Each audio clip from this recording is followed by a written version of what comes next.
6:42 now on this Monday morning, and an interesting family first to talk about today. We often think about mental health and risk factors when it comes to trying to combat teenage suicide, especially by handgun. Now, as gun sales in the U.S. have surged in recent years, so have gun-related suicides, especially for teenagers, accounting for over 3,000 suicides by gun in recent years. So how do we combat it? Well, maybe by offering advice in a place that, according to experts, often gets overlooked, the gun cabinet. Stats involving suicide can be staggering. The leading cause of injury for Americans under the age of 40 is firearms.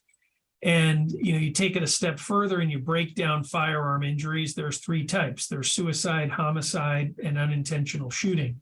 And the leader of firearm-related injuries and deaths is suicide. Dr. Brendan Campbell is a pediatric surgeon at Connecticut Children's and refers to the Department of Behavioral Health for even more disturbing numbers when it comes to trying to stop suicide rates from rising. Ask high school students, how many of you have seriously considered suicide in the last 12 months?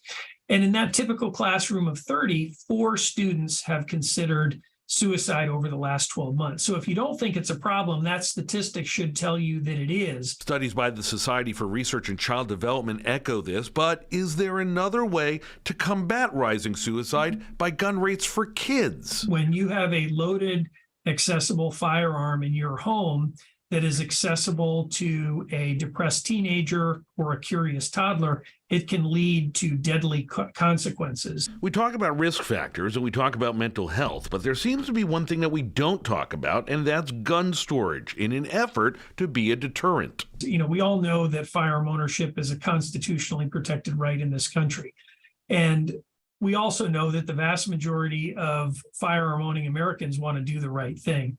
And doing the right thing is storing your firearms safely and securely. And in a nation where gun rights are often a divisive subject, Campbell says that does not pertain to storage. So where to focus?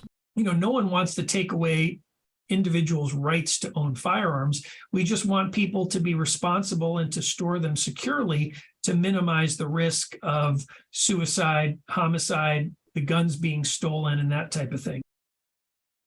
We can divide the facts even further by gender. Studies say boys and young men are disproportionately affected, accounting for 90% of those firearm suicide victims.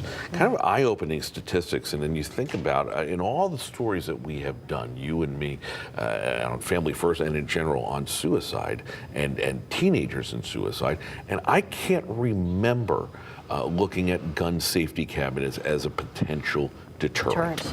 It is interesting because the folks, the friends that I know that own guns, I don't own one personally, they've all got them locked away, and you think, well, okay, well that's just the way it's supposed to be done, and yet it's not. Right. And not always the case, and yet that can very well lead to cutting down these suicide numbers, which are going up. Right. So as long as it's just the parents who have the code. Right. Exactly. It's an eye-opening. It was eye-opening to me doing this story the last week. I didn't think it was going to be that much. The numbers kind of surprised me a little more than I thought. And again, I think it's because we do these stories way too often as it is, and you go, oh, well, okay.